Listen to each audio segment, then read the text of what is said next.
Part 1, The Hook and Thesis. The Consensus Question.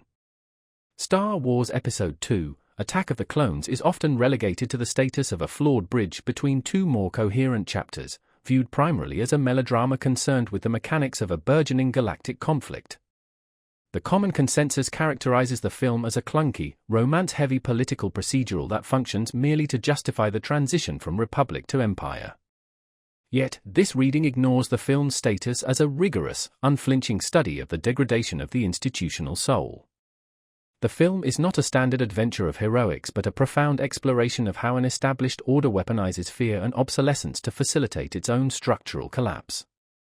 By examining the film's obsession with genetic identity, the commodification of biological life, and the isolation of its protagonist within a decaying bureaucratic framework, one discovers that the tragedy of the Galactic Republic is not merely political, it is the inevitable outcome of a society that prizes order over empathy.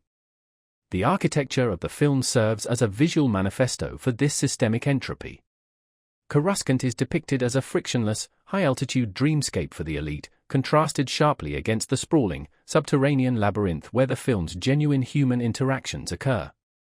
This spatial hierarchy mirrors the internal distance between the Jedi Order, an organization obsessed with detachment and cold logic, and the individuals it claims to protect.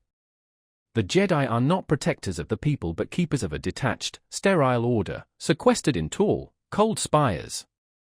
Their inability to process the lived, visceral trauma of their members reflects a broader systemic failure to recognize the value of the individual over the maintenance of the state.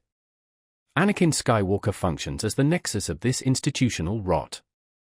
His journey is defined by a deep-seated epistemic fracture. He is trained in a tradition that demands the total suppression of personal feeling, yet his existence is rooted entirely in the intense, lived reality of loss and attachment.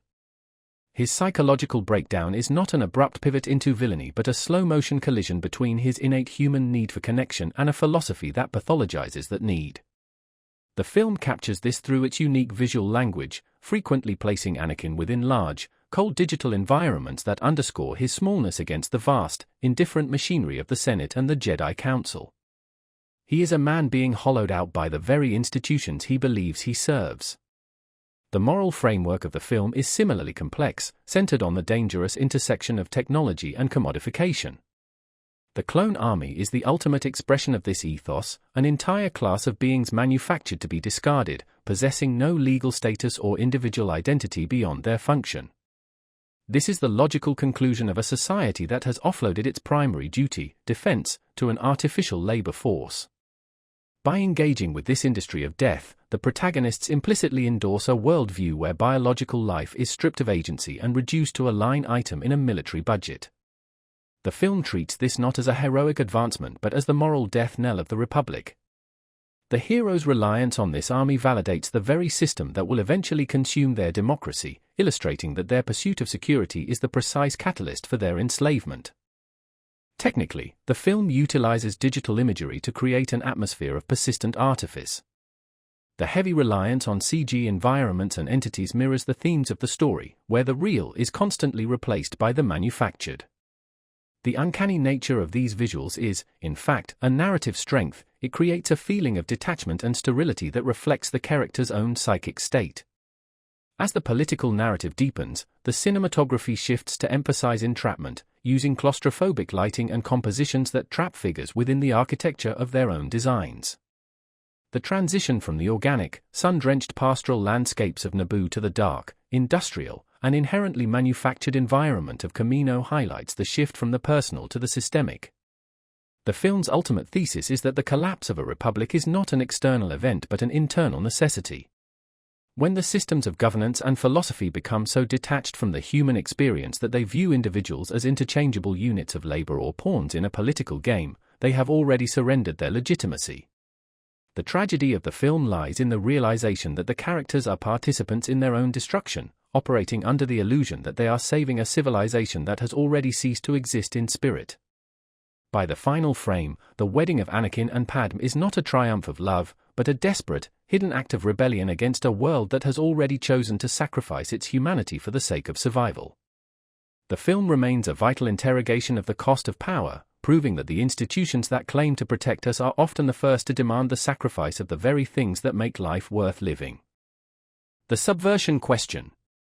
Attack of the Clones is frequently dismissed as a film burdened by wooden dialogue and an over-reliance on digital artifice, a critique that posits the movie as a hollow exercise in world-building rather than a coherent narrative. This consensus fails to recognize the film's true identity. It is an unflinching, deliberate portrait of the collapse of democratic institutions through the erosion of individual agency. The film functions as a systemic autopsy of the Galactic Republic, illustrating how the commodification of life and the privatization of security inevitably paved the path to totalitarianism. By centering its narrative on the transition from a deliberative democracy to a militarized state, the film exposes the inherent fatalism within the Jedi Order's reliance on dogmatic control. The world of the film is defined by an epistemic and economic crisis. The Republic is no longer a community of diverse voices but a decaying bureaucracy incapable of managing the vast, automated infrastructures it has birthed. This is visually represented through the contrast between the sterile, high-altitude architecture of Coruscant and the grimy, hyper-industrialized subterranean levels. The city planet is a physical manifestation of a stratified power structure where the elite reside in a state of frictionless, ethereal comfort while the base of the society is entirely obscured by smog and industrial refuse. Within this framework, labor has been transformed into a cold, mechanical necessity. The discovery of the clone army on Kamino serves as the ultimate expression of this commodification. Humanity itself becomes the primary resource to be mass-produced, standardized, and deployed for the maintenance of a status quo that is already failing. Anakin Skywalker's personal trajectory provides the psychological blueprint for this societal decay.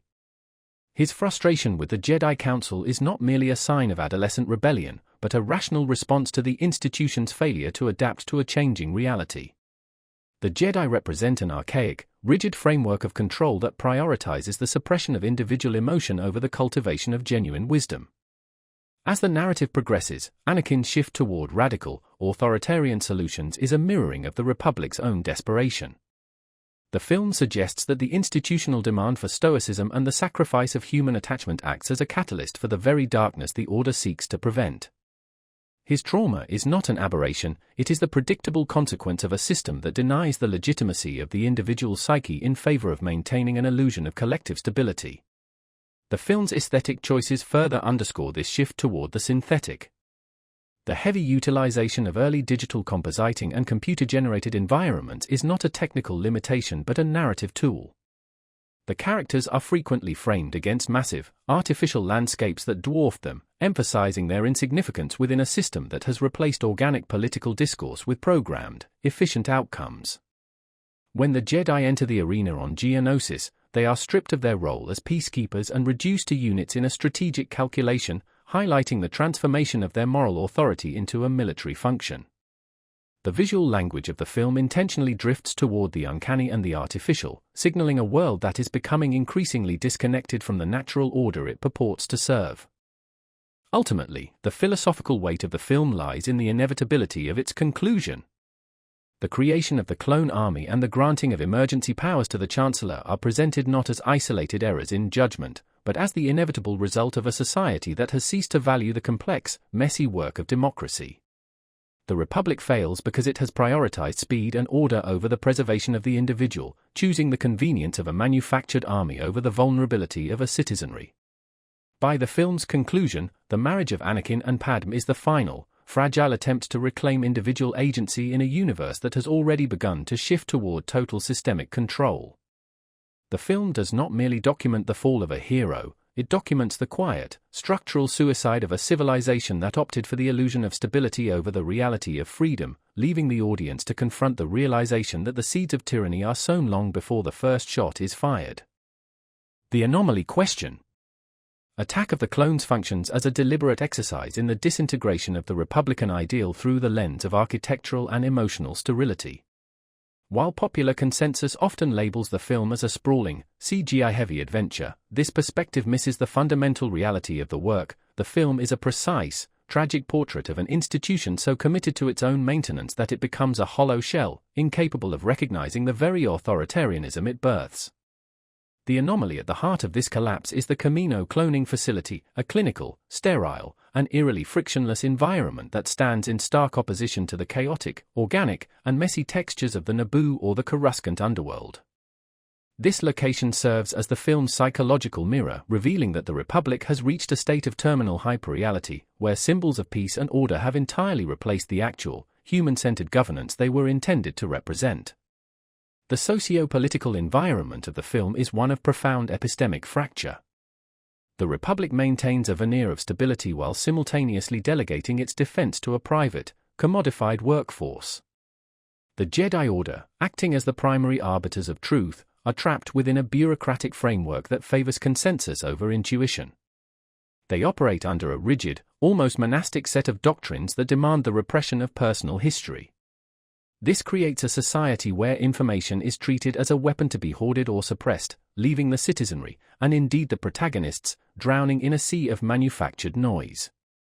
By the time the clones appear, the infrastructure of the galaxy has already shifted. The government is no longer a collective project of civic engagement, but a top-down, algorithmic execution of will. At the center of this rot is the relationship between Anakin Skywalker and Padmé Amidala. Their romance is frequently dismissed as awkward, yet this reading ignores the deliberate isolation inherent in their dynamic. Anakin is a man who treats his own body as a site of potential power and catastrophic failure, a theme underscored by his mechanical limb and his constant proximity to industrial machinery. His trauma, the loss of his mother, is not just an emotional event, it is a somatic reality that dictates his descent into a philosophy of total control. He is a character defined by the failure of his masters to provide a language for his suffering. While the Jedi preach detachment, Anakin experiences the world through an intense, possessive, and ultimately destructive hyperattachment. His turn toward the shadow is not an erratic choice, but a logical conclusion for a man who finds the peace of the Republic to be functionally identical to the death of the self. The visual language of the film reinforces this sense of entrapment. Every frame is saturated with digital artifice, creating an environment that feels simultaneously expansive and claustrophobic.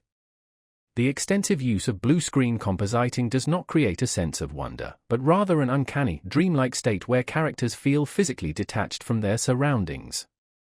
This visual weightlessness mirrors the moral state of the protagonists. They are drifting in a political void. The architectural design of the Senate, with its soaring, circular voids, highlights the impotence of discourse in a system where decisions are made in private, shadow-filled chambers.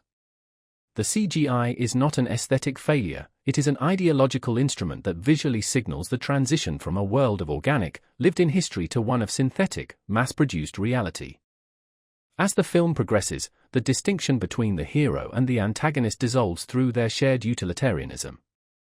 Both Dooku and the Jedi Order are operating under a trolley problem logic where the survival of the state justifies the sacrifice of individual ethics. By the end, the film arrives at a devastating synthesis. The Republic is already dead long before the war officially begins. The creation of the clone army is the point of no return, where the democratic ideal is traded for a more efficient, mass-produced illusion of security. The final, haunting image of the clone army marching toward the transport ships, a mass of identical, faceless soldiers, serves as the ultimate metaphor for the film's thesis. The struggle for democracy has been replaced by the logistics of extermination, and the characters, despite their best efforts to secure a future, are merely spectators to a predetermined, self-correcting cycle of systemic collapse. The film is a grim, meticulous documentation of how a civilization chooses its own demise under the guise of progress. The synthesis question. Star Wars, Episode II, Attack of the Clones functions as a deliberate autopsy of institutional failure, documenting the moment a decaying democracy actively engineers its own replacement through the weaponization of biological labor. The film is a study in the transition from a society rooted in diplomatic consensus to one defined by hyper-militarized efficiency. While often viewed through the lens of a romantic tragedy, the film is primarily an examination of how systemic desperation and the bureaucratic obsession with order compel a civilization to trade its humanity for a synthetic, scalable reality. The pivotal anomaly, the creation of the clone army, is not a mere plot convenience, it is the physical manifestation of the Republic's desire to sanitize the moral costs of war by outsourcing violence to a class of beings designed specifically to die. Sociologically, the Republic is a stagnant architecture of gilded spires and frictionless transit, where the visual geography emphasizes the distance between the ruling elite and the realities of their own governance.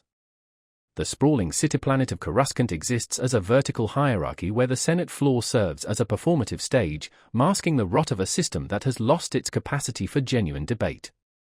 This world prioritizes the appearance of functionality over the substance of truth, creating a vacuum filled by the clone army.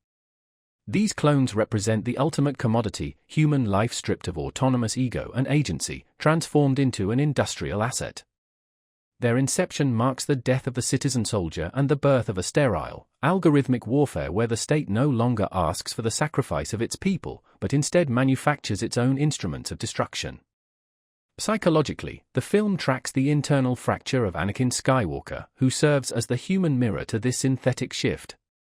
His trauma is not merely personal but mirrors the broader institutional anxiety of the Jedi Order, an organization that prides itself on emotional detachment while failing to recognize the brewing instability of the galaxy. Anakin's development is characterized by his inability to reconcile his intense, messy humanity with the sterile, restrictive dogmas of the Jedi. His turn toward autocracy is fueled by a desperate, possessive need for control, a desire that aligns perfectly with the Republic's own move toward the emergency powers granted to Chancellor Palpatine. Anakin's obsession with absolute agency finds its counterpart in a government that effectively decides to solve all its problems through a single, unchecked executive authority. Philosophically, the film explores the collapse of the moral contract between the state and the individual. The Jedi represent a deontological framework, strict adherence to a code that prioritizes tradition and balance, while the emergent galactic order favors a cold, utilitarian calculus. When the Jedi accept the clone army, they engage in a fundamental moral compromise that shatters their claim to being the guardians of peace. The film argues that once a society accepts the necessity of an dehumanized, mass-produced labor force for the sake of survival, the distinction between the hero and the tyrant dissolves. The tragedy of the narrative is that every effort to preserve the Republic through these synthetic means inherently ensures its destruction. Technically, the film's heavy reliance on digital environments and compositing serves as an aesthetic choice that reinforces this thematic erosion of the real. The visual texture of Attack of the Clones is noticeably artificial, characterized by sleek, clean surfaces and vast, procedural cityscapes that dwarf the actors. This digital uncanny valley is not a failure of craft but a deliberate atmospheric tool. The environment feels fabricated because the society it depicts has abandoned organic growth in favor of systemic control. When Anakin and Padmé stand in the fields of Naboo, the digital background lacks the tactile weight of the physical world, emphasizing their isolation from a reality that is becoming increasingly automated. Ultimately, the film serves as a cautionary record of the shift from a culture of debate to a culture of total, managed administration. The final, iconic shot of the clones marching onto transport ships, backed by the swelling, ominous notes that foreshadow the Imperial March, serves as the undeniable visual proof of this shift. It is the moment where the ideal of the Republic is officially supplanted by the logistics of the Empire. The struggle of the characters is not just a personal failing but an indictment of a structural willingness to prioritize the efficiency of the machine over the complexity of the human spirit. The film leaves the viewer with the haunting realization that the systems designed to maintain order are, by their very nature, the engines that eventually guarantee their own totalitarian end. Part 2. Context and World Building. Systems, Scarcity, and Capital. Attack of the Clones functions as a portrait of a republic drowning in the externalities of its own industrial efficiency. The fundamental currency of this galaxy is not merely credits, but the ability to translate existence into logistics. Control of this resource is concentrated in the hands of the Kaminoan cloners and the hyper-technocratic banking cartels, visualized through the sterile, oceanic architecture of Tipoca City. Here, the monopoly on life itself is rendered as a clean, clinical process where genetic blueprints are treated as proprietary software, and biological entities are reduced to serialized assets. The architecture serves the power structure perfectly. The high-altitude, open-air platforms of Coruscant represent a polished facade of democracy, while the subterranean levels teem with the reality of a society built upon the discarded remnants of its own progress. The black market in this environment is defined by the traffic in illicit data and modified hardware, most clearly exemplified by the seedy underworld of Coruscant's lower levels. This space functions as the repressed memory of the Republic, housing the goods and services, such as illegal thermal detonators and sensory-altering substances, that the gleaming, orderly surface pretends do not exist. The presence of this shadow economy reveals a civilization that has traded social cohesion for a veneer of stability, creating a space where the disenfranchised barter for the means to circumvent a system they can no longer navigate through legitimate channels. Labor and commodification in this era have reached their logical extreme, with the Republic transitioning toward an economy where consciousness and physical agency are decoupled. The creation of the clone army represents the ultimate commodification of the body, where the individual is stripped of historical continuity and repurposed as a uniform unit of production. These soldiers occupy a liminal space, they are both human and capital, their value determined entirely by their capacity for utility. This shift treats the physical form as an upgradable hardware solution, rendering traditional notions of citizenship and individual rights obsolete in the face of mass-produced, programmed service. Technological gatekeeping dictates the boundaries of power within this world, with the highest tier of tech, specifically cloning acceleration, and hyper-efficient space transit, reserved for elite institutions like the Jedi Order and the corporate conglomerates. Conversely, the fringes of the galaxy are populated by those stuck with scavenged or obsolete hardware. The contrast between the sleek, effortless navigation of a Jedi starfighter and the rusted, piecemeal aesthetic of the scavengers on Tatooine illustrates the profound inequality baked into the Republic's infrastructure. Those outside the inner circles of the core systems must contend with the physical danger of aging machinery, which serves as a tactile reminder of their distance from the centers of influence. The baseline normal for a civilian in this era is a life mediated by persistent, automated convenience that masks an underlying state of systemic exhaustion. A typical day on Coruscant involves moving through frictionless transit spaces that move millions of people without ever requiring them to interact with the architecture or the natural world. This high-tech comfort acts as a pacifying mechanism, insulating the populace from the reality that their society is decaying at its foundations. The stability of this normal is entirely artificial, maintained by a complex network of surveillance and administrative bureaucracy.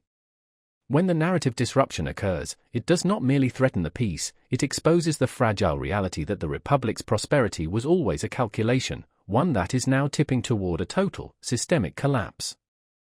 The catastrophe of war, therefore, is not an external intrusion, but the inevitable harvest of an economy that chose to commodify its own future at the expense of its humanity. Architecture and the visual geography. Star Wars, Episode II, Attack of the Clones serves as a meticulous exploration of a civilization drowning in the artifice of its own design, where the geographic and architectural landscape acts as a primary antagonist to individual agency. The film presents a galaxy defined by a rigid stratification of space, where the verticality of Coruscant functions as a physical manifestation of a dying democracy. The upper echelons, characterized by sterile, frictionless transit corridors and blinding, synthetic light, reflect a ruling class that has insulated itself from the visceral realities of its own governing failures. Below this veneer of gilded stability lies a claustrophobic, sprawling subterranean topography, a dense network of neon-soaked shadows and industrial decay that houses the ignored populations and the clandestine machinery of a brewing conflict. This architectural hierarchy reinforces the power structure of the Republic. The further one moves from the seat of senatorial authority, the more the environment shifts from calculated, geometric perfection toward chaotic, organic clutter. The visual geography of the film is defined by the stark tension between the synthetic and the natural. The production design creates a world where the organic, the lush, tactile landscapes of Naboo or the volatile, raw cliffs of Kamino, is increasingly hemmed in by cold, computational structures. On Kamino, the environment is a masterclass in extreme minimalism, where the architecture of the cloning facility acts as an extension of the sterile, utilitarian ethos of its inhabitants. There is no distinction between the infrastructure and the labor. The architecture is a laboratory of biological production, where the vast, glass-walled vistas emphasize the insignificance of the individual clone against the systematic, mass-produced reality. This is a society in its polished, high-tech prime, yet the visual language suggests a civilization that has optimized itself into a corner, trading the messiness of natural life for the predictable, efficient output of an assembly line. Navigation within this world reveals the extent to which the characters are trapped by their surroundings. The camera frequently glides through wide, expansive vistas that dwarf the protagonists, using massive CG set extensions to emphasize the sheer scale of the Republic's administrative and industrial reach. These shots serve to strip the characters of their individual gravity, rendering them small, fast-moving blurs against the overwhelming backdrop of a system that functions independently of their desires. Whether navigating the high-speed traffic lanes of Coruscant or the turbulent, rain-swept landing platforms of Tipoca City, the movement of the characters is dictated by the infrastructure they inhabit. They are passengers in a reality built by past generations, moving through channels and conduits that offer little room for deviation or genuine autonomy. The film's reliance on advanced digital environments serves as a thematic echo of its plot. The VFX of scale, the sprawling, procedurally generated cityscape of the capital and the infinite, iterative chambers of the cloning vats visually articulate the concept of an unsustainable, top-heavy society. This is not a world in ruin, but one of terrifying, excessive functionality, where the sheer volume of data and physical infrastructure has eclipsed human understanding. The visual weight of these environments communicates the inevitable collapse of the Republic. It is a system so vast and so detached from the tactile, earthly needs of its citizens that it has effectively become a machine operating in a vacuum. By placing the characters within such immense, artificial frames, the film illustrates the futility of individual moral action in a reality that has already been paved over by the architects of a predetermined, systemic decline. The geography itself acts as a cage, ensuring that every attempt to steer the Republic toward peace is merely another circuit completed within the massive, cold clockwork of the galaxy. Epistemology, Information, and Society. Star Wars, Episode II, Attack of the Clones functions as a sophisticated portrait of a civilization collapsing under the weight of its own epistemological failures. While often viewed as a simple narrative of political intrigue and mounting war, the film is a rigorous examination of how the mediation of information dictates the boundaries of reality for both citizens and institutions.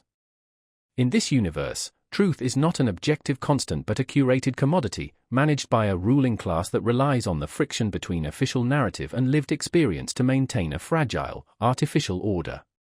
The Galactic Republic operates on a consensus-based epistemology where the official history, taught by the Jedi Order and echoed by the Senate, serves as the primary firewall against existential dread. The film establishes that the Republic's stability is predicated on the Jedi mythos, a version of reality where the Force is a benign tool for peacekeeping and the Senate is an unassailable bastion of democratic discourse. However, the visual language of the film consistently exposes the gaps in this metanarrative. Coruscant, presented as a seamless, vertical expanse of gleaming chrome and hyper-organized transit lanes, functions as a hyperreal construct that masks the decay beneath. By literally stacking the city in layers, the production design highlights that for the upper echelons of power, truth is entirely mediated by digital interfaces, high-altitude vantage points, and the sterile architecture of the Jedi Temple. They are effectively starved of the tactile context that exists on the surface levels of their own world. Information in this society is treated as a high-stakes resource, yet it is processed with a striking lack of wisdom. Characters are surrounded by a deafening hum of holographic data, global news feeds, and tactical readouts, yet they are perpetually operating in a state of epistemic paralysis. The Republic is drowning in noise. When Obi-Wan Kenobi moves through the underworld of Coruscant, he encounters a subterranean reality that the official discourse refuses to acknowledge. In this space, existence is defined by illicit trade, scavenged technology, and the raw, unmediated struggle for survival. This serves as the film's central friction. The elite operate in a reality governed by theoretical debate, while the true mechanisms of change, the Kaminoan cloning facilities and the separatist movement, are being cultivated in the shadows of the galaxy, completely external to the Republic's information loop. The propaganda engine of the Republic is most visible in how it handles the concept of the outgroup. The separatists are painted as irrational insurgents, stripped of their agency and reduced to a monolithic threat. By dismissing these factions as mere enemies of the state, the ruling class avoids the necessity of engaging with their underlying socio-political grievances. This strategy of silencing dissent through labels and official narratives reflects a society that has lost the ability to process truth that does not conform to its institutional memory. The Jedi, as the primary stewards of this truth, find themselves trapped by their own dogmatic lens. Their failure is not one of martial skill but of perception. They are incapable of seeing the shadow rising within their own ranks because their epistemic authority is tethered to a history that no longer matches the evolving physical reality of the galaxy. Furthermore, the film presents technology as the primary architect of this detachment. The cloning process on Kamino is the ultimate expression of a society that has commodified human life to the point of erasure. When an entire army is produced as a manufactured asset, a literal, replicable labor force, the moral calculus of the state is fundamentally altered.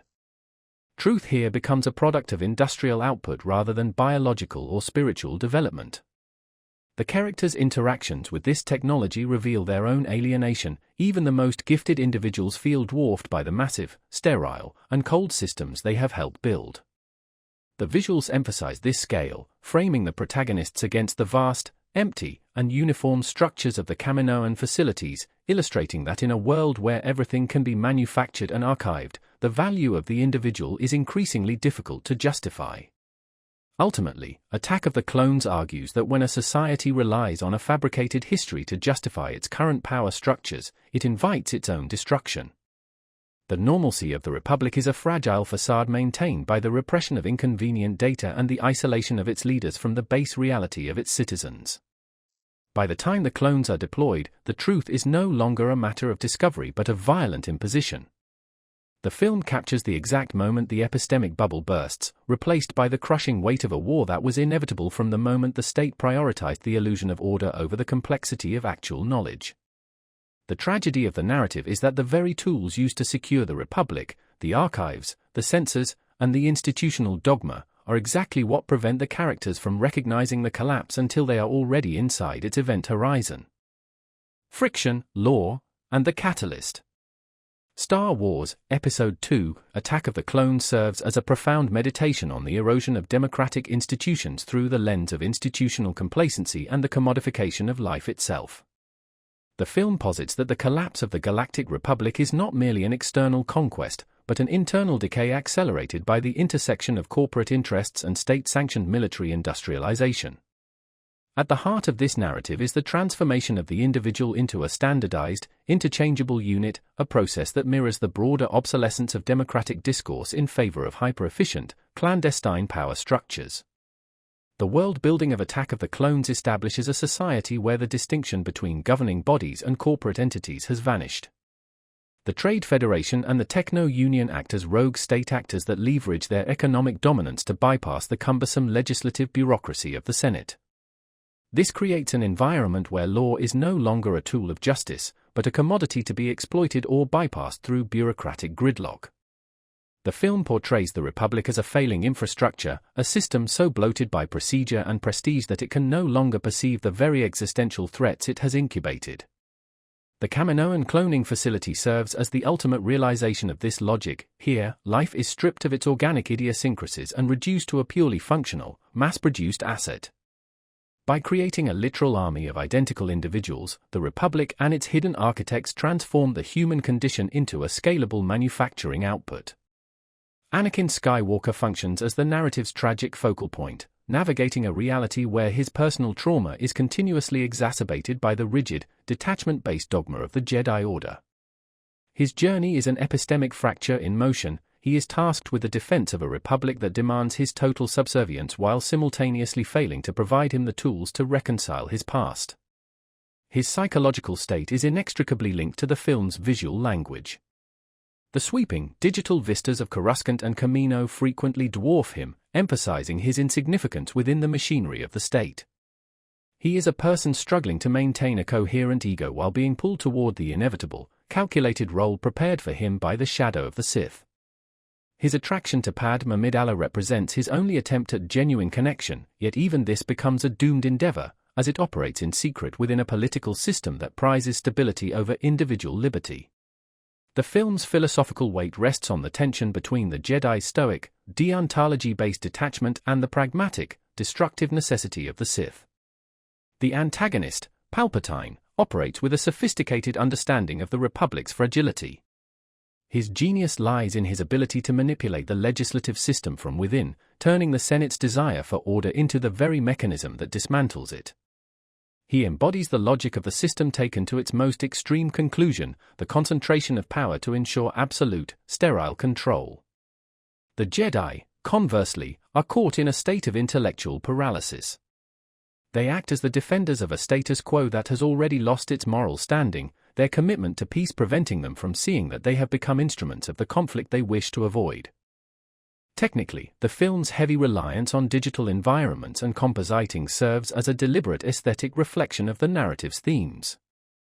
The world feels increasingly synthetic, a byproduct of the transition toward a reality that is as artificial as the clone soldiers themselves. The use of vast, procedurally generated spaces renders human characters as small, often isolated figures, highlighting the disconnect between the individual and the increasingly automated nature of the galaxy. This is not a failure of realism, but an intentional heightening of the film's artifice. The visual language conveys the cold, sterile efficiency of a world that is trading its soul for tactical advantage.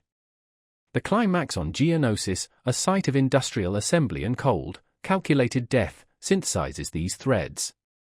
The arrival of the clones acts as the definitive catalyst for the end of the Republic's era of idealism. The moment the Senate grants emergency powers to the Chancellor, it signifies the formal end of the democratic experiment. The film does not offer a traditional sense of triumph at the conclusion, rather, it leaves the viewer with the haunting reality that the protagonists have participated in the very foundation of their own undoing. By framing the creation of the clone army as an act of salvation, the film highlights the insidious nature of power, showing how a society, when faced with an existential threat of its own creation, will eagerly abandon its principles for the illusion of safety. Attack of the Clones stands as a cautionary analysis of how systems of governance and individual morality fracture under the pressure of unchecked industrialization and the seductive, catastrophic promise of absolute order. Part 3: The Human Element. Epistemology and the Metanarrative of the Self. Attack of the Clones serves as a profound examination of the epistemic fracture inherent in the transition from a functioning democracy to a totalizing autocracy.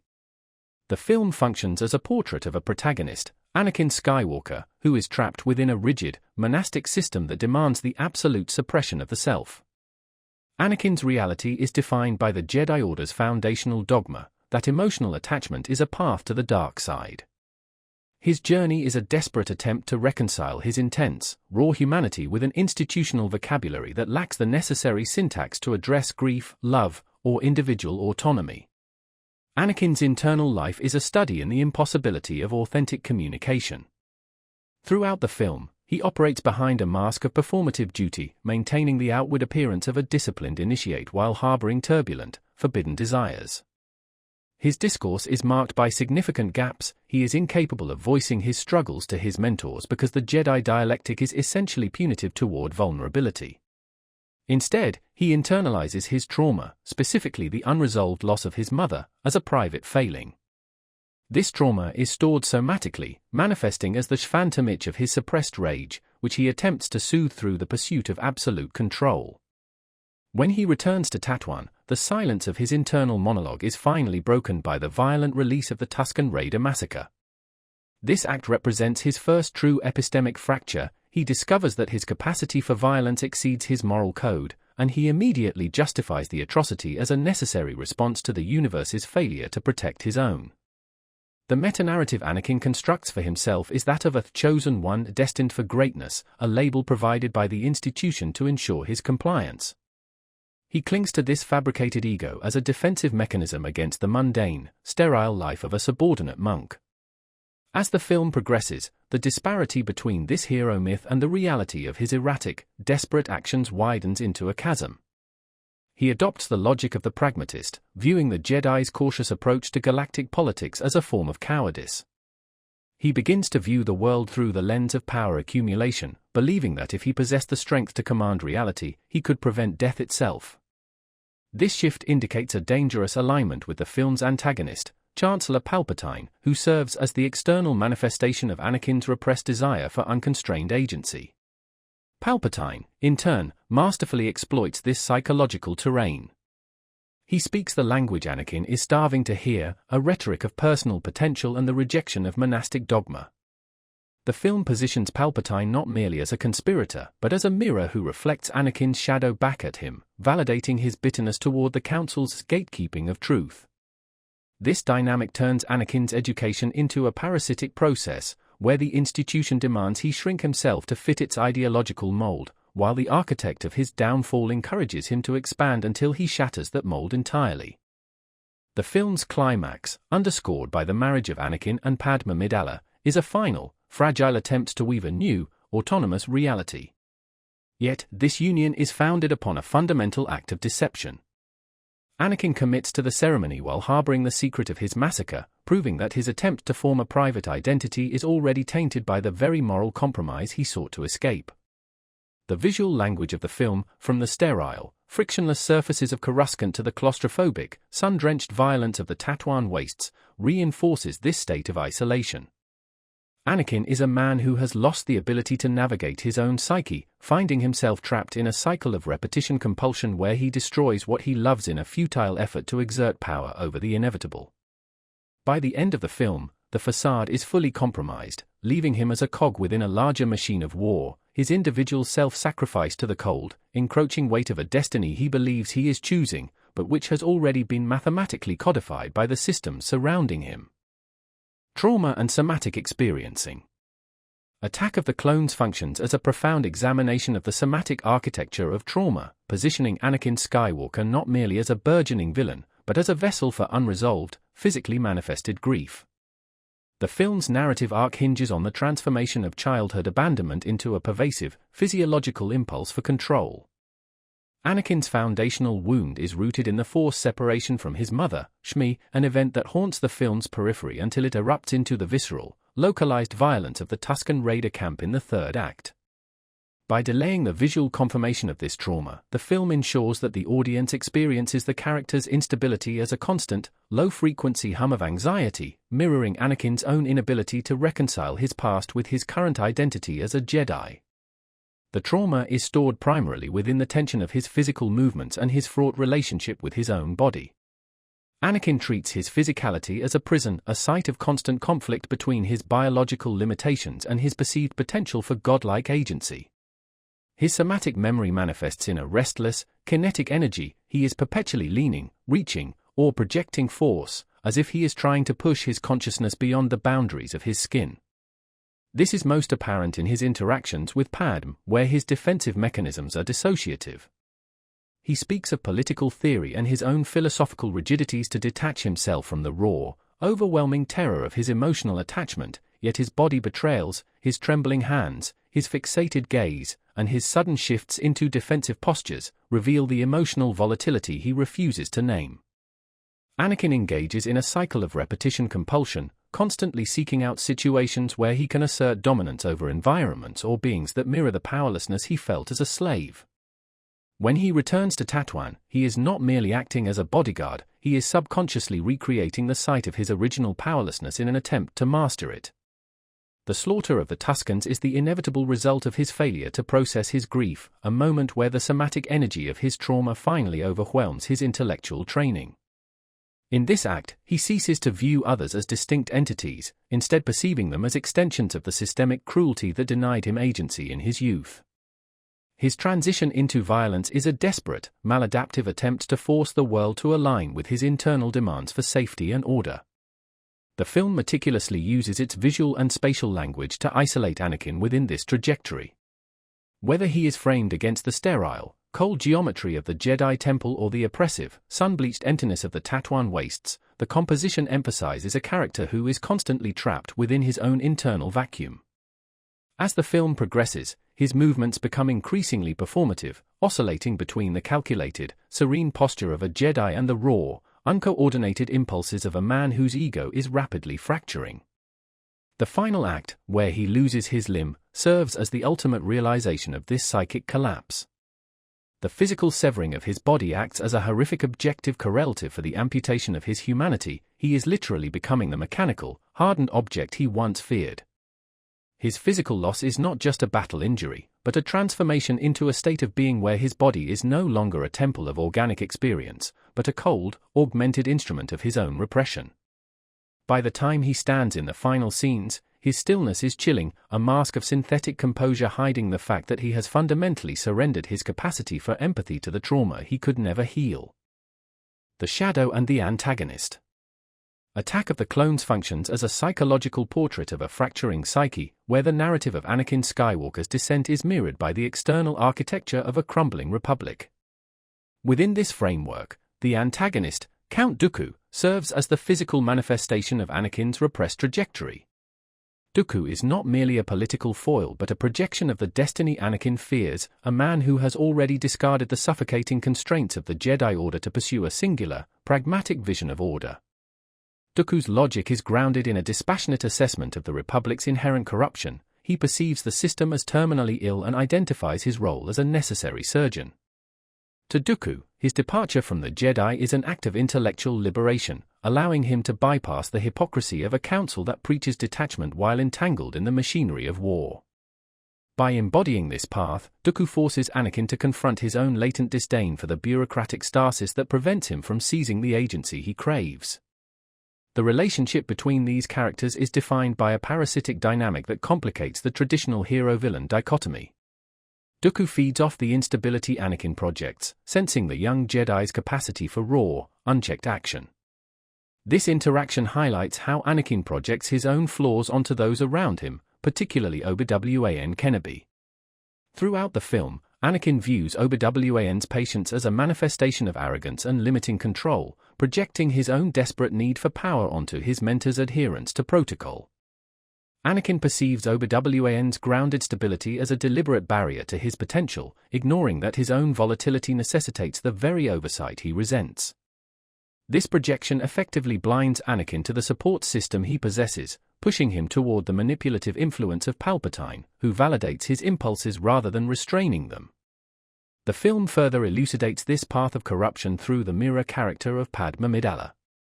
Like Anakin, Padmé is a figure defined by duty and the burden of systemic responsibility.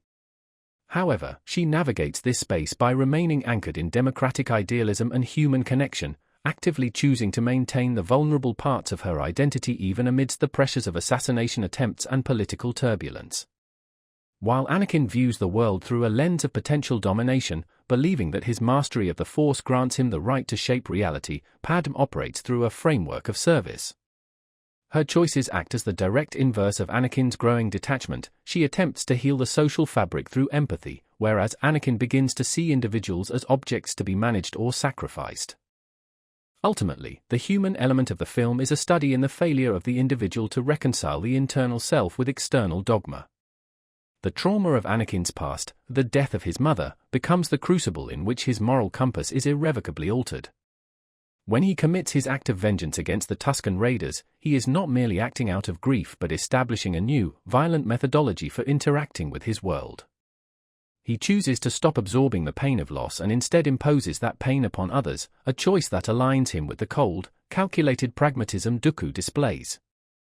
By refusing to process his grief within the boundaries of the Jedi philosophy, Anakin constructs a new, darker ego. He replaces his identity as a protector with that of a savior, a shift that necessitates the total abandonment of his previous constraints. This transformation is not a momentary lapse in judgment but a fundamental restructuring of his psyche, triggered by the collision of his internal need for absolute control and the external failure of the systems meant to guide him. The tragedy of his character is found in this specific synthesis. He creates a vision of peace that can only be achieved through the destruction of everything that once tethered him to his own humanity. The visual proof of the psyche. Attack of the Clones functions as an intricate study of a psyche fracturing under the weight of institutional rigidness and the loss of individual autonomy. At its core, the film explores how the architecture of a galactic power structure, defined by sterile, expansive digital vistas, serves to minimize the human element, effectively turning characters into silhouettes within their own lives. Anakin Skywalker's journey is not merely a fall from grace, but a systematic unmooring from his own humanity, exacerbated by environments that treat him as a replaceable asset within a vast, cold machinery. The visual language of the film utilizes digital scale to broadcast the insignificance of the individual.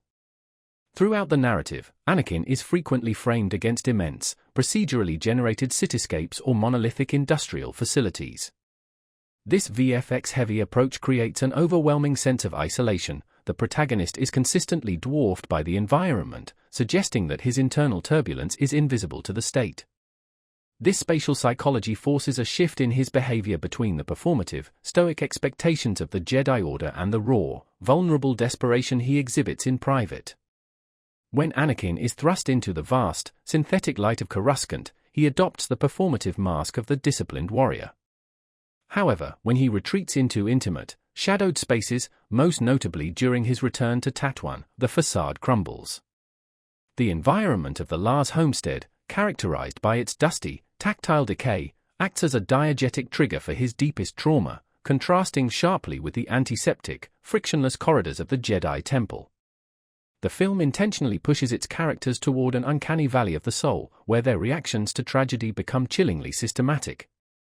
Anakin's processing of his mother's death serves as the definitive breaking point of his ego. His subsequent massacre of the Tusken Raiders is not depicted as an explosive release of passion, but as a hollow, detached execution of his internal rage. In this moment, he operates with the cold, pre-programmed precision of the very droids that populate the background of his world. By stripping away his capacity for grief, the film reveals that he has adopted the suppressive logic of the order he serves, weaponizing the very detachment he was taught to uphold. His inability to articulate his suffering through language is a direct result of an ideological framework that demands the total repression of the self in favor of a greater, abstract good. The technical execution of the film reinforces this descent through its distinct use of color and light. The pervasive reliance on digital compositing creates a dreamlike, almost artificial reality that permeates the character's perception of truth. Anakin exists in a space where his internal moral compass is constantly being rewritten by external forces, the manipulative whispers of Palpatine, the rigid silence of the Jedi Council, and the overwhelming sensory input of a galaxy in transition. This environment encourages a form of dissociative behavior where the character views his own body as a tool to be tested and tempered. When he loses his arm to Count Dooku, the transformation of his flesh into cybernetic augmentation is the final visual confirmation of his alienation. He is no longer a human striving for balance, he has become a technical component in a larger conflict, physically mirroring the machinery of the clones he is destined to lead. Ultimately, the film posits that the destruction of a personality occurs when the individual is denied the space to integrate their trauma. The Jedi's insistence on the removal of attachments acts as a catalyst for Anakin's radicalization. By forcing him to deny his somatic memory, the physical ache of his past and the visceral reality of his pain, the system guarantees his collapse. The final images of the film, depicting the rise of the clone army and the quiet, secret union between Anakin and Padmé, underscore the failure of the existing moral order. The facade has been completely discarded, leaving behind a version of the protagonist who has fully internalized the logic of his oppressors. The struggle is no longer for justice or truth, but for the assertion of a self that has been systematically erased by a world that values the utility of the many over the sanctity of the one. Through this lens, the film reveals the tragic inevitability of his path, casting his eventual transformation not as a sudden deviation, but as the logical conclusion of a system that treats the human psyche as an inconvenient variable in an otherwise perfect, sterile design. Part 4. Philosophical Underpinnings. Epistemology and Discourse. Star Wars, Episode II, Attack of the Clones functions as a sophisticated meditation on the fragility of consensus reality within a decaying democracy. The film suggests that when political discourse is systematically hollowed out, the resulting epistemological vacuum is inevitably filled by manufactured narratives and technological proxies. The Jedi Order, acting as the ultimate epistemic authorities, find themselves trapped within the very language they have codified over millennia.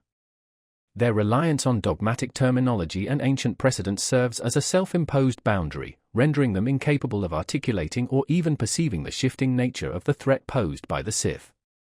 Because their worldview is predicated on a stable, binary understanding of the Force, they lack the linguistic and conceptual tools to address an enemy who operates entirely within the ambiguity of the gray. The film presents a society that has transitioned into a post-truth state, where the construction of reality is driven by the rapid commodification of information. The transition from a republic governed by consensus to one defined by the militarized efficiency of a clone army illustrates the surrender of objective truth to the exigencies of conflict. Truth in this narrative is no longer an inherent property of events, it is a service rendered by the loudest voice or the most convincing digital projection. The Chancellor's manipulation of the Senate serves as the primary propaganda engine, converting chaotic, decentralized fear into a centralized mandate for power. Citizens and politicians alike are submerged in a sea of conflicting reports, where the underlying reality, the orchestrated collapse of the status quo, is obscured by a constant stream of manufactured crises. This epistemic decay is further visualized through the film's reliance on synthetic environments and digital mediation. The characters frequently interact with interfaces, holograms, and fabricated locations, creating a sense of Cartesian doubt regarding the stability of their physical world. Anakin Skywalker's journey, in particular, is defined by his inability to reconcile his internal emotional truths with the sterile, hyper-rationalized external reality enforced by the Jedi. As he moves through environments that feel increasingly disconnected from organic life, his sense of agency is subverted by the machinations of a larger, invisible architecture. The film posits that in an era of technological hyperreality, where the digital replica has replaced the lived experience, the individual's grasp on causality becomes tenuous. The clone army itself acts as the ultimate physical manifestation of this epistemological crisis. As biological entities manufactured with a predetermined purpose, the clones represent a collapse of individual identity into a systemic, programmable output. They serve as the final proof that in this society, human value is measured entirely by utilitarian utility rather than autonomous potential. When the Jedi accept this army, they implicitly validate a model of existence where life is defined by its function within the state rather than its inherent nature. By embracing this tool, the Order surrenders its own moral authority, sacrificing its capacity for independent judgment for the sake of the immediate, tactical security of the Republic.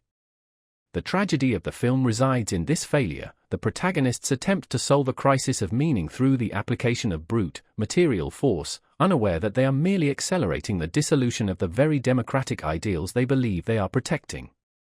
Their inability to see beyond the immediate tactical necessity, their failure to recognize the rot within their own discursive framework, serves as the catalyst for the inevitable rise of a new, totalizing order.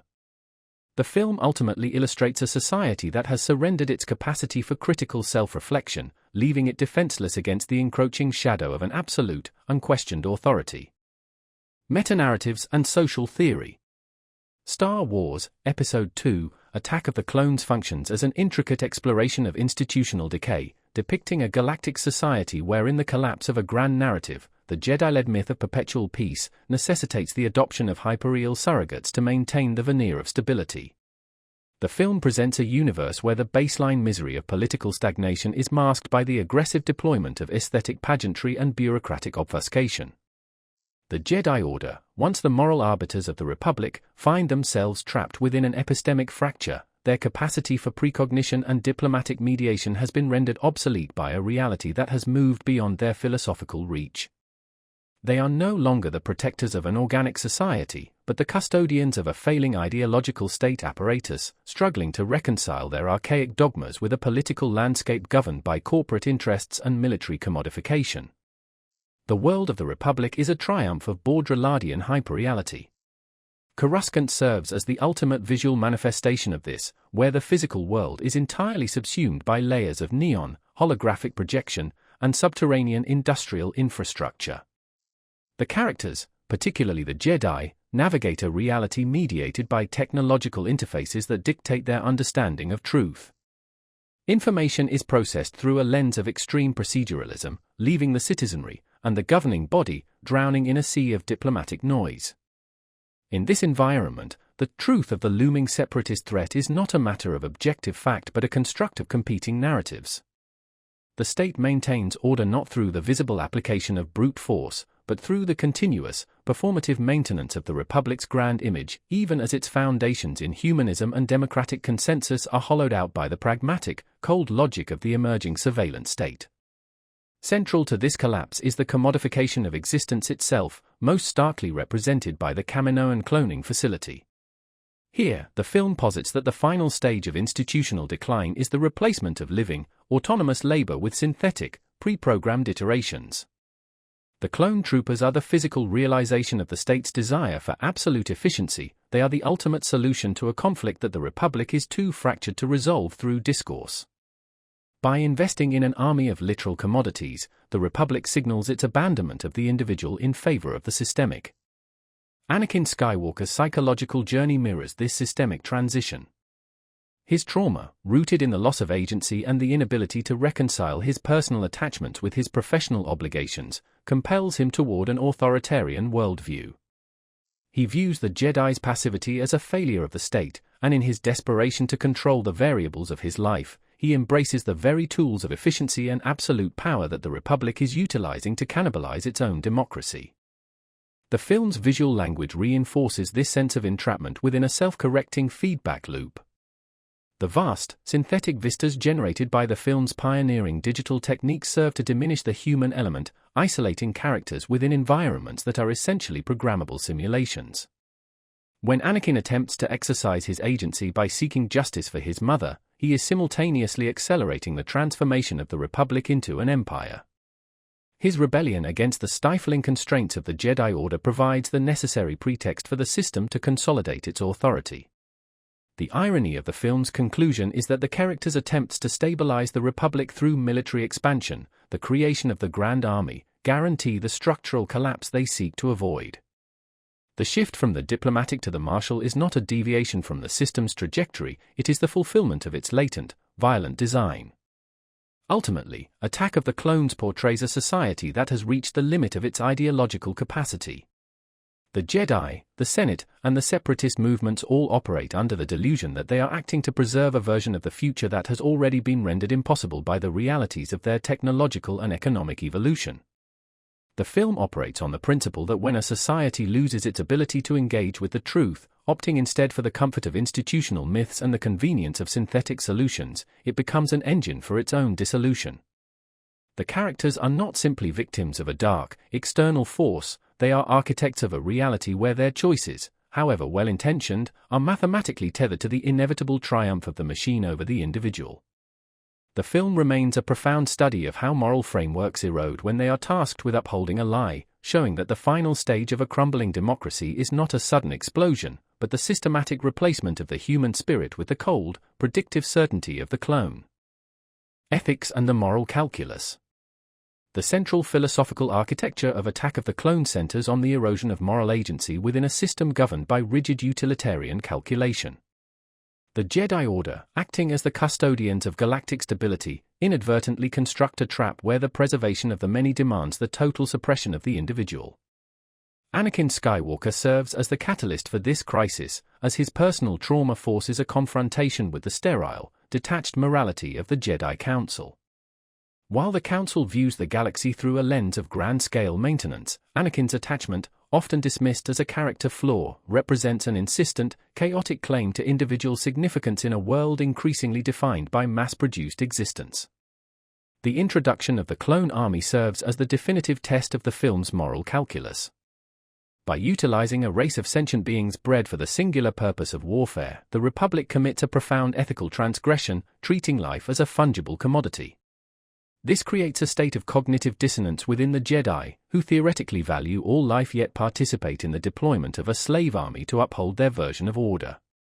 The film interrogates the baseline for personhood by positioning these clones as both highly skilled individuals and interchangeable units of labor.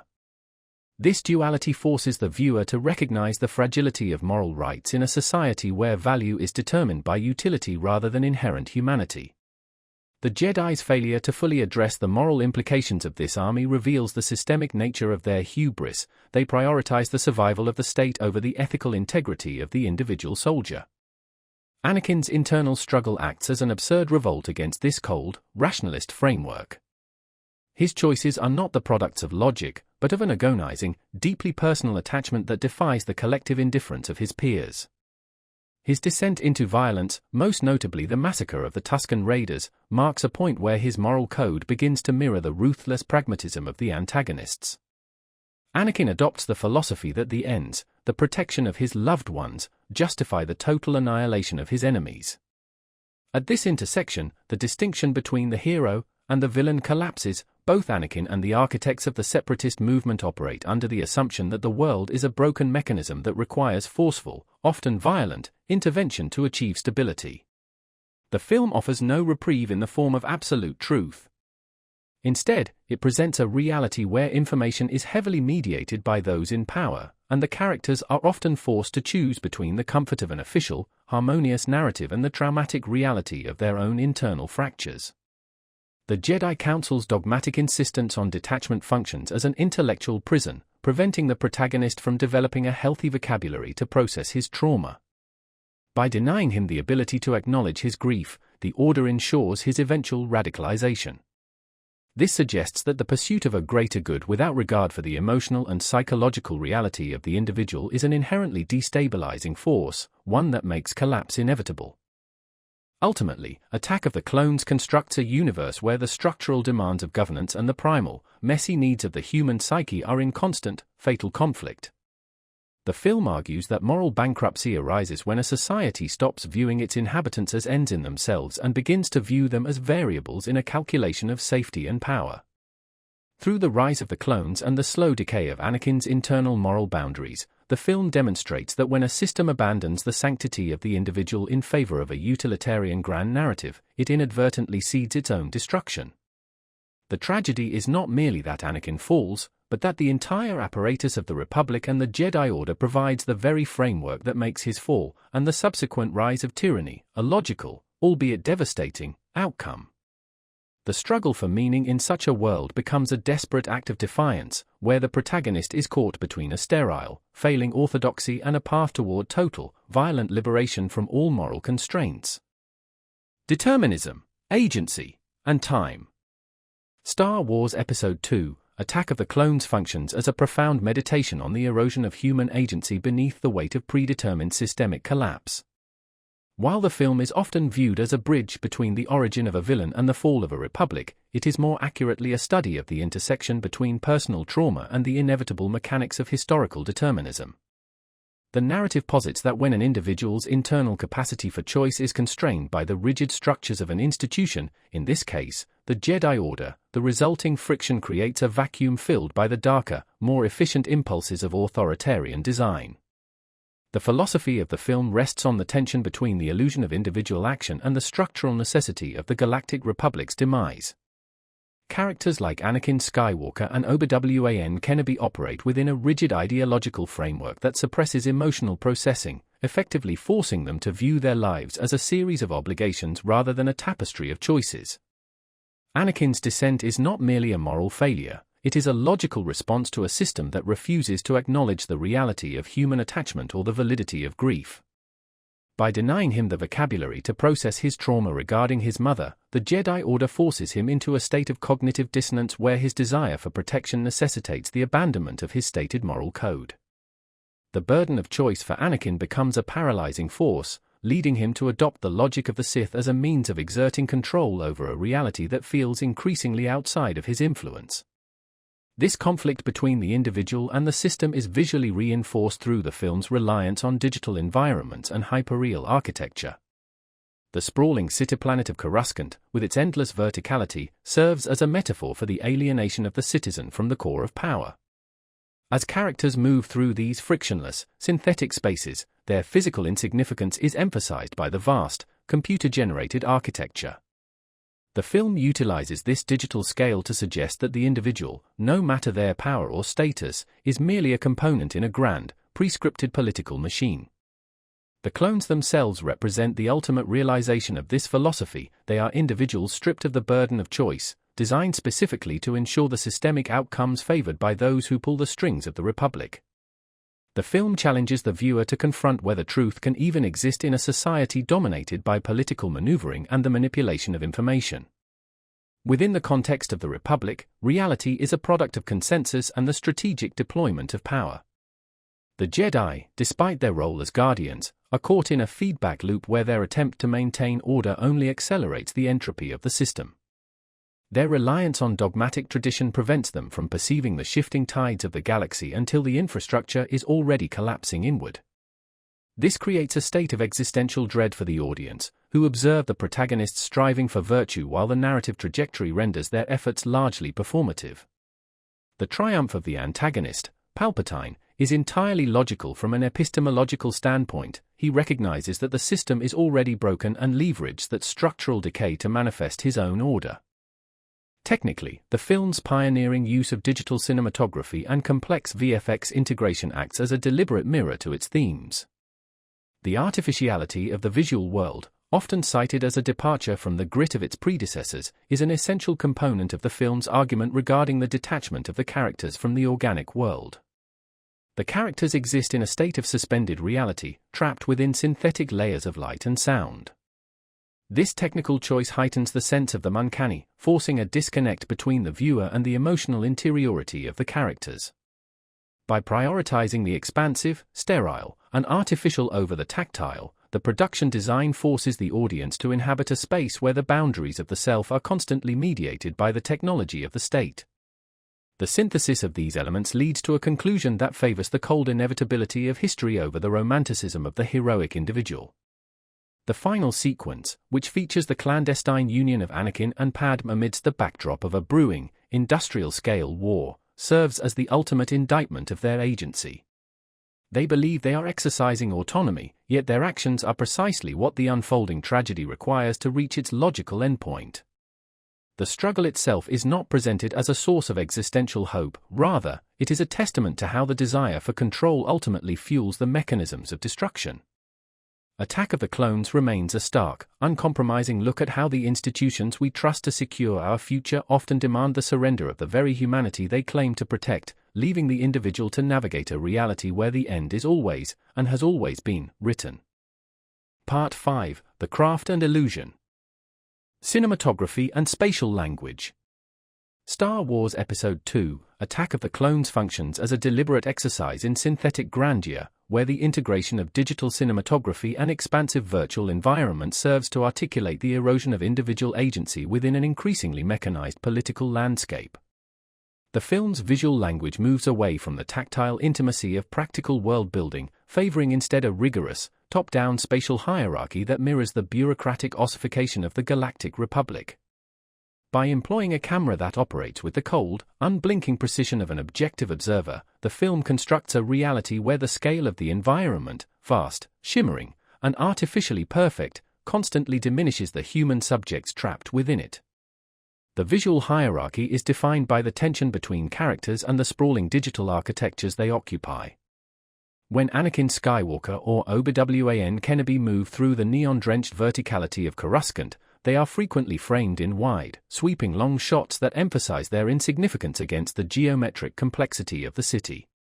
The camera utilizes high-angle shots to reduce the protagonists to mere elements of a larger, systemic flow, suggesting a world where political and military structures have eclipsed the individual's capacity for autonomous thought. As the narrative progresses, the framing becomes increasingly static, reinforcing the sense that characters are being positioned like assets on a tactical board. This objective, godlike camera movement acts as a narrative device that distances the audience from the internal emotional volatility of the characters.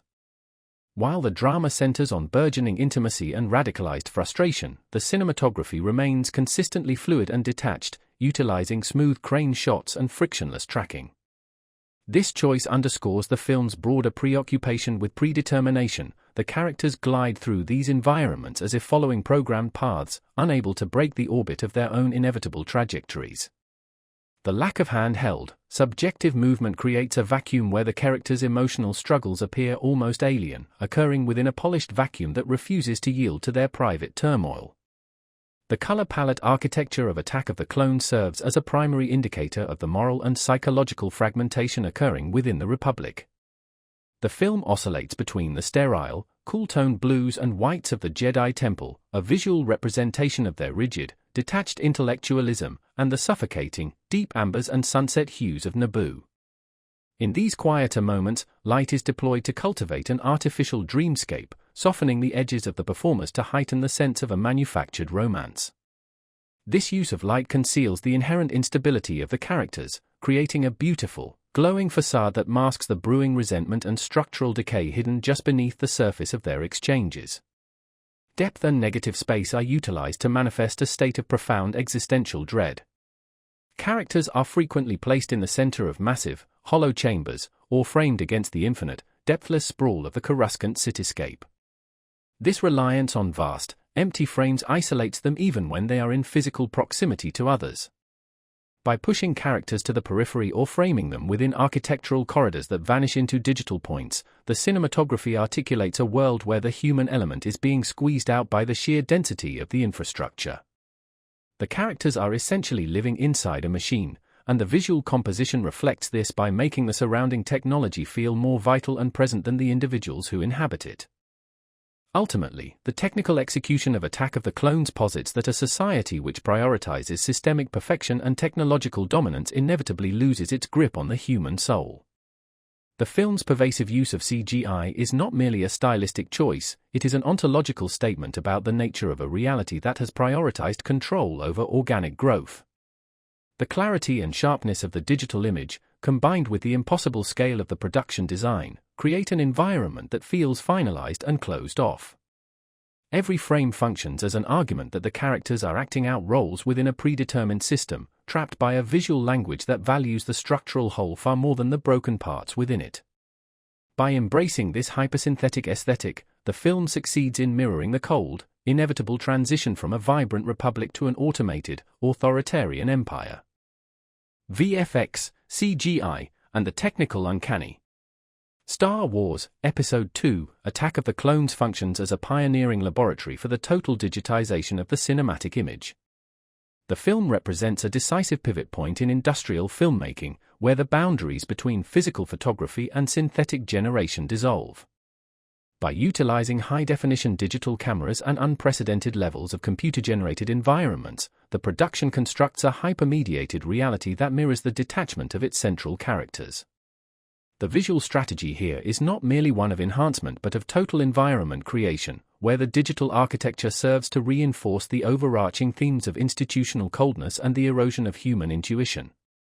The integration of the synthetic within the frame is characterized by an ambitious pursuit of scale, often prioritizing the composition of depth over the physical constraints of traditional lens optics. In environments like the sprawling metropolis of Coruscant or the cloner's sterile laboratories on Kamino, the film pushes the limits of digital compositing. The visual success of these sequences rests on the rigorous maintenance of volumetric lighting. The soft, diffuse glow of the Kamino interiors provides a consistent aesthetic baseline that allows digital constructs to inhabit the same sensory space as the actors. This consistency in color temperature and light diffusion creates a sense of place that feels distinct from the grime of the outer rim, effectively translating the sociological divide of the galaxy into a visual language of clinical, high-end design. The physics of the digital objects in the film are governed by a distinct sense of momentum and weight that informs the viewer's engagement with the action. In the climactic arena battle on Geonosis, the CGI creatures possess a grounded physical presence, interacting with dust, debris, and structural surfaces in ways that emphasize the heavy, tangible hazards of their environment. By ensuring that digital collisions, whether from giant beasts or sweeping aerial vehicles, adhere to consistent physical constraints, the film maintains a visceral tension. This weightiness prevents the action from descending into a weightless abstraction, forcing the audience to process the combat through the same physical logic they apply to the practical sets. The film navigates the uncanny valley through a strategic distribution of detail.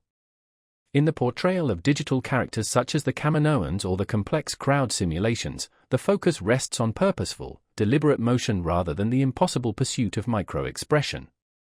The stillness of the Kaminoans is a character choice that aligns with the limitations of the digital craft. Their robotic, systematic grace functions as an extension of their role as the architects of a commodified army. When the life appears to leave their eyes, it serves the narrative purpose of highlighting their detachment from the biological fervor that consumes the Jedi and the Republic. The quiet effects, the digital extensions of the Jedi Temple, the seamless sky replacements, and the meticulous layering of background crowds function as the film's invisible infrastructure, providing a sense of scale that renders the individual protagonist small and secondary to the systemic forces at play. The aesthetic of the film reflects a specific economic vision of the future. The visual texture is consistently sleek, polished, and brightly illuminated, rejecting the worn, scavenged aesthetic of previous cinematic iterations. This choice creates a tone of high modernist decay, where the surface-level beauty of the Republic's architecture masks an underlying rot. The high-contrast, clean-lined CGI emphasizes the synthetic nature of this society, framing the Jedi not as grounded heroes, but as relics struggling to maintain their balance within an increasingly artificial, automated, and bureaucratic system. The technical execution of the film remains a landmark for its commitment to a fully realized digital vision. By embedding its characters within dense, purely synthetic environments, the film creates a persistent state of existential isolation. The characters are physically dwarfed and visually tethered to the cold, expansive digital geometry of their world. This synthesis of craft and narrative ensures that the visual experience is inseparable from the philosophical inquiry into the nature of control, identity, and the surrender of human agency to an increasingly automated system. The film's legacy lies in this technical audacity, proving that the digital medium possesses the capacity to construct an entire, coherent reality that functions as both a stage for drama and an active participant in the tragic arc of its subjects. Audio, rhythm, and sensory manipulation. The sensory architecture of Star Wars, Episode II, Attack of the Clones functions as a deliberate expansion of the digital canvas, where audio, rhythm, and visual density coalesce to reflect a galaxy losing its grip on organic stability. The film operates within a soundscape that prioritizes hyperkinetic layering, where the boundary between the mechanical environment and the musical score is frequently dissolved. By blending the high-frequency hums of industrial machinery with John Williams' leitmotifs, the sound design transforms the Republic's urban centers into living, breathing entities that exert a constant, oppressive pressure on the characters. This sonic saturation mirrors the protagonist's descent into obsession. As Anakin Skywalker's internal conflict intensifies, the background noise becomes increasingly intrusive, signaling a world that is drowning out individual reflection with the deafening roar of institutional momentum. The rhythm of the film is fundamentally tethered to the capabilities of its digital origin. Lucas utilizes a rapid, staccato editing style that moves the audience through sprawling, synthetic environments with an intentional lack of spatial grounding. This frantic pacing replicates the fragmented psyche of a Jedi Order trapped in a state of high-alert stagnation. During the film's central sequences, specifically the pursuit through the neon-drenched canyons of Coruscant, the cut speed surges, creating a disorienting sensation of velocity that strips the characters of their agency. The camera acts as a detached, omniscient observer, gliding through these digital spaces with a precision that makes human hesitation seem like an archaic flaw. This visual fluidity emphasizes the transition from a galaxy of tactile, lived-in history to one of frictionless, pre-programmed convenience. Audio perspective remains a critical tool for mapping the psychological isolation of the main characters. In intimate scenes, particularly the exchanges between Anakin and Padmé on Naboo, the sound mix shifts toward a curated, heightened reality. The ambient noise of the outside world is frequently muted, focusing the viewer entirely on the friction of their dialogue. Yet, this silence feels artificial, bordering on the uncanny, suggesting a romance occurring within a vacuum, a dreamscape shielded from the encroaching reality of the Clone Wars. By contrasting this claustrophobic, quiet intensity with the booming, chaotic grandeur of the battle sequences, the film highlights the dissonance between the characters' internal desires and the crushing external reality they are forced to inhabit. The film's technical execution relies heavily on the integration of disparate elements into a unified, digital whole. The CGI landscapes, while expansive, are rendered with a specific texture that reinforces the artifice of the setting. By pushing the boundaries of what could be achieved with digital compositing at the time, Lucas achieves a visual surrealism where the laws of physics appear malleable. When objects collide in these environments, the lack of traditional weight serves as a constant reminder that the characters are existing within a construction of power, a reality mediated by sensors and screens rather than organic presence. This lack of weightiness in the digital frame creates an atmosphere of deep-seated unease, reinforcing the narrative trajectory toward the total collapse of the old systems. The most profound moments of sensory manipulation occur when the film opts for silence as a tactical weapon. During the pivotal revelation of the clone army's creation on Kamino, the score recedes to allow the sterile, clinical sounds of the laboratory to dominate the frame. The rhythmic, repetitive pulse of the cloning vats becomes a haunting motif, emphasizing the transition from individual heroism to mass-produced uniformity. This sonic choice strips the scene of heroism, replacing it with the cold, methodical hum of industrial efficiency. By manipulating the viewer's auditory expectations, the film forces an acknowledgement of the shift occurring within the narrative, the transition from a world of singular, organic destiny to one of programmed, inevitable destruction. Through this fusion of sound, rhythm, and synthetic visual design, the film establishes its identity as a portrait of a society finalizing its own transition into a technological, authoritarian cage. The craftsmanship does not merely serve the story, it dictates the suffocating reality of the world the characters are slowly being consumed by. Synthesis of craft. The visual landscape of Attack of the Clones serves as a deliberate departure from the tactile, lived-in aesthetic of its predecessors, instead embracing a bold, synthetic hyperreality that functions as a structural metaphor for the dissolution of the Republic. By utilizing early high-definition digital acquisition, the film adopts a crystalline clarity that flattens the distance between the actor and the digital architecture. This technical choice is not a pursuit of cinematic naturalism, but a commitment to an artificiality that mirrors the character's own growing detachment from reality. The film's frames are crowded with vast, procedurally generated cityscapes and weightless environments, where the characters exist as isolated figures within a system too large and too automated for individual morality to function. The cinematography employs a strategic use of focal length and spatial compression to emphasize the psychological enclosure of its protagonists. The camera frequently favors long lenses, flattening the space around the leads and trapping them against vast, busy backdrops. This creates an aesthetic of claustrophobia even in the most expansive settings, such as the sprawling urban canyons of Coruscant or the geometric precision of the Kaminoan facilities. By compressing these spaces, the visual language renders the characters as cogs within a machine, unable to find genuine depth or respite from the political machinations surrounding them. The digital medium enhances this effect, providing an immaculate, frictionless image that lacks the soft imperfections of traditional celluloid, thereby reinforcing the sense that the world itself is becoming processed and governed by algorithms rather than by human sentiment. Lighting in Attack of the Clones functions as a primary indicator of the character's psychological descent, moving away from organic warmth toward a clinical, high-contrast chiaroscuro. The Jedi Council chambers and the corridors of the Senate are bathed in light that is often sourced from the architecture itself, glowing panels and synthetic surfaces, which casts long, sharp shadows over the protagonists. This lighting design visually externalizes the internal state of Anakin Skywalker, who is frequently framed with half his face obscured by shadow. This Jungian application of light and dark serves as a technical herald for his eventual transformation, suggesting that the shadow is not a distant threat but a persistent presence inherent in his current environment.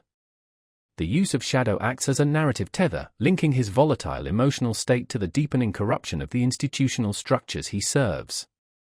The choreography of the frame often relies on the camera acting as an objective, hovering witness rather than a subjective participant. In sequence after sequence, long, gliding movements track the characters through monolithic structures, removing the erratic energy of a handheld lens in favor of a smooth, inevitable progression. This deliberate lack of kinetic disorder implies a state of systemic momentum. The characters are moving through a path that has already been paved for them. When the digital set extensions reach their most complex levels, such as the massive subterranean facilities of Geonosis, the VFX are not merely background elements but dominant entities that dwarf the organic performers.